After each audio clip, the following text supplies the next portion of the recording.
Do you know where Waldo is? Now find Diglets. So let's talk about it.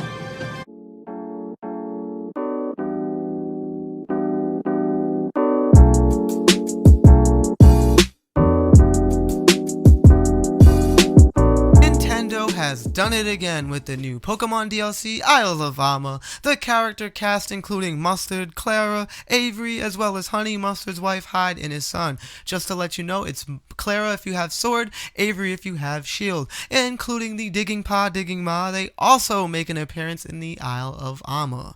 Over 100 old Pokemon has now returned, available to catch in race, including in this new DLC, including some of my favorites, Slifer, Scizor, and the Jigglypuffs. There's also more, there's too many to go over. Make sure you grab the expansion pass for your version of the game so you can be ready to play.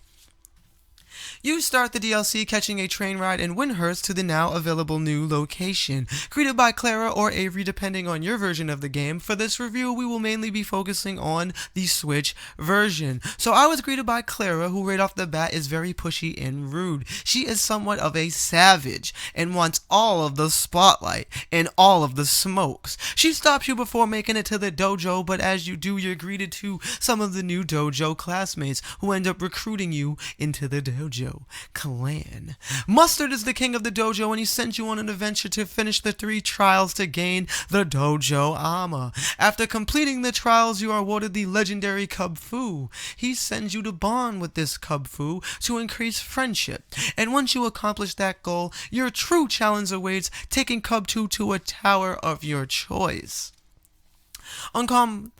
Upon completing that tower, you will get a single strike Urshifu, a dark fighting Mon, or a multi-strike water fighting Urshifu. For my playthrough, I named my little Cubfu Ryu, as I saw that it was a nice fit for my character. Over here, you can watch my playthrough at Husky Puppy TV on YouTube, and also follow me live at huskypuppytv.twitch. # shameless plugs. I also went with the single strike style, as I like the pose more, in the Kamehameha animation with that special move he gets. Also, a bonus after completing the trial, you're allowed to do special missions, but I will not spoil it here. Old friends return, although it's brief. The whole main story can be rushed through, and it doesn't feel fully fleshed out as it could have been. It was honestly a bit disappointing. But taking your time to explore the island with its endless explorability, numerous secret goodies, NPCs that you can gamble your RNG on, with the flexibility granted that you have enough watts, you can decorate your dojo. I will say this, that they opted in for a cheap knockoff door exit that allows you to quickly change your hairstyle, makeup, including save your game and rest your Pokemon. I honestly think it was a cheap cop out where they could have put like some kind of hairstylist in the dojo and maybe like a hair salon and really go all out, but they didn't. They also give you 3 new hairstyles with the DLC, and I ended up going for the Chairman Rose look, and I thought it was awesome. Granted that I am a male character, I don't know if there is more on the female side. And they give you some other options in that door for more features, but I'll go over that later. There's also vending machines cooking up mashed mushrooms to make any Pokemon that can Gigantamax now able to Gigantamax. So you don't have to worry about max rating for those special Mons that sometimes are limited in events where how often they appear in these raid dens. They even brought back a fan-loving feature from Pokemon Let's Go Pikachu that allows your Pokemon to follow you around the island.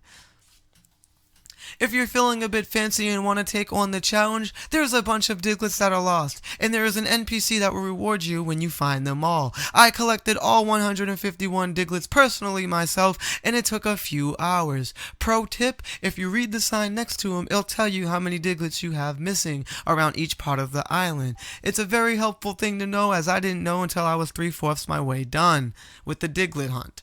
It's very I Spy, and it's also very repetitive. The rewards that are given sometimes vary, and they are surprising. If you want more out of the DLC, I highly recommend doing so. There's even a Cramomatic where you can stuff your junk that you don't want and get something usable out of it, and sometimes valuable.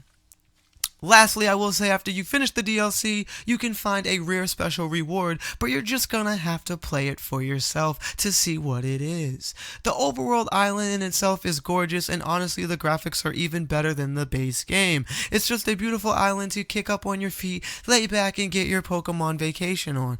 My time spent playing Part 1 of the DLC left me satisfied, yet eager to see how they handle Part 2. We here at NGI give Pokemon Isle of Armor DLC a 9 out of 10. Make sure you smash that like and hit that subscribe. Stay tuned for more Pokemon DLC reviews, gaming tech news and reviews over here at NGI. God bless and peace.